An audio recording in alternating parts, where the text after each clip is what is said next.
দেখুন, ধর্ম অনেক রকম ভাবে হতে পারে, অধ্যাত্ম স্পিরিচুয়ালিটি অনেক রকমের হতে পারে।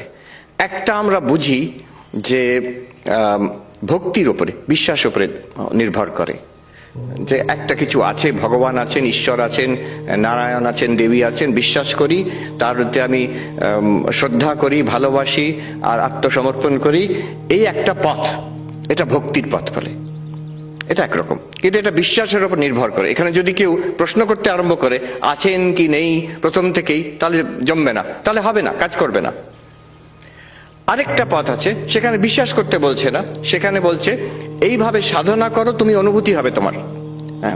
পাতঞ্জল যোগ, সেখানে বিশ্বাসটা মেইন জিনিস নয়, সেখানে বলছে এই রকম আসন করো, এই রকম মনটাকে উইথড্র করো, এইভাবে কনসেন্ট্রেশন করো, you will get certain mystical experiences, অলৌকিক দর্শন ইত্যাদি হবে, যার দ্বারা তোমার কাছে প্রমাণিত হয়ে যাবে যে ধর্ম অধ্যাত্ম পথের সত্য।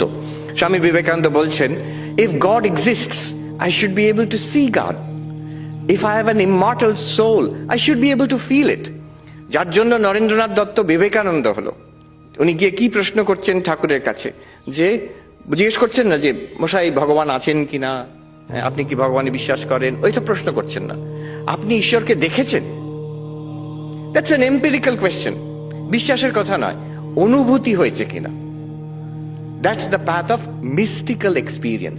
মিস্টিক্যাল এক্সপিরিয়েন্স কেন বলছি, যেহেতু যে অনুভূতির কথা নরেন জিজ্ঞেস করছে ঠাকুরকে, যে অনুভূতি ঠাকুরের হচ্ছে সমাধিতে, মা কালীর সঙ্গে কথা বলছেন, অনেকবার বর্ণনা আছে।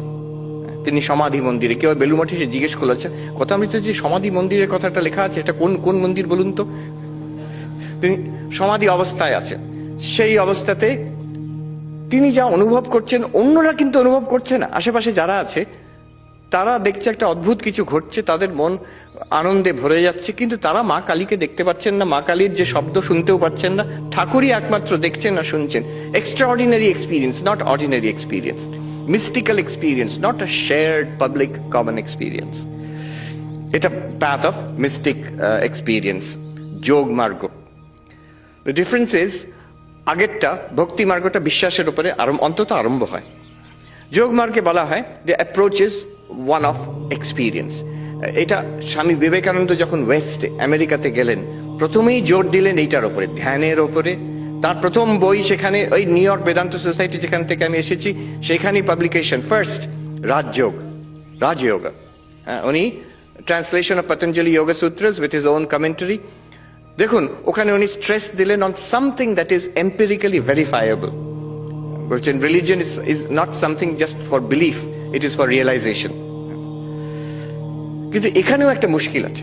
প্রথমটা তো ভক্তি বিশ্বাসের উপর ডিপেন্ড করে, এই দ্বিতীয়টাতেও একটা অসুবিধে এই, কেউ বলতে পারে যে আপনার এইসব অনুভূতি হচ্ছে, আমার তো হচ্ছে না, আমাদের কারোরই হচ্ছে না, অতএব আমাদেরটাই ঠিক, আপনার মাথার গোলমাল আছে, বলতে পারে।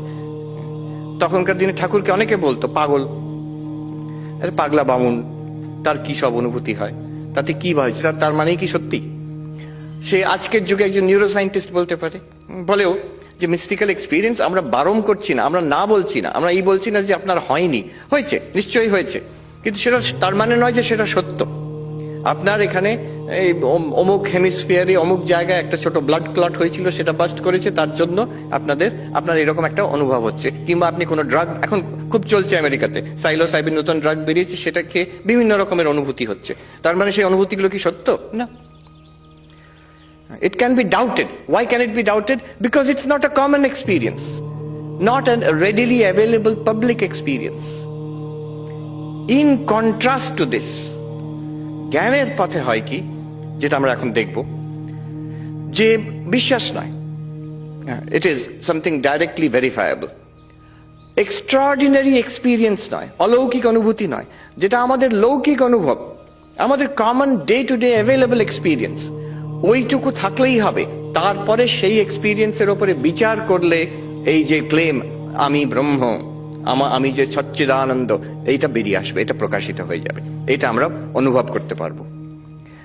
Analysis of experience which is already available to আস।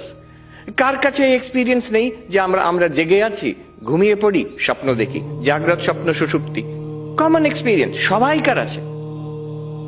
এখানে বলছে না যে নির্বিকল্প সমাধিতে গিয়ে ওই অনুভব হবে, তখন না, এখনই যা অনুভব আছে। আচ্ছা, দ্রষ্টা দৃশ্য, আপনি দেখছেন আমাকে, এটুকু সবাইকার আছে কিনা? Common, yes. I am the experiencer, this is experience. I am the subject, this is the object. This is the basic structure of experience. যে কোনো অনুভূতি মানুষের হচ্ছে, লৌকিক জাগতিক অনুভূতি আর অলৌকিক অনুভূতিও, সেখানে দ্রষ্টা দৃশ্য নিশ্চয়ই আছে। এইটুকু থাকলেই it's enough, you don't need anything more. উপনিষদে দেখবেন পঞ্চকোষ বিচার আছে। এই শরীর, এই প্রাণ, এই মন, এই বুদ্ধি কার নেই? সবাইকার আছে। এইটুকু থাকলেই হবে।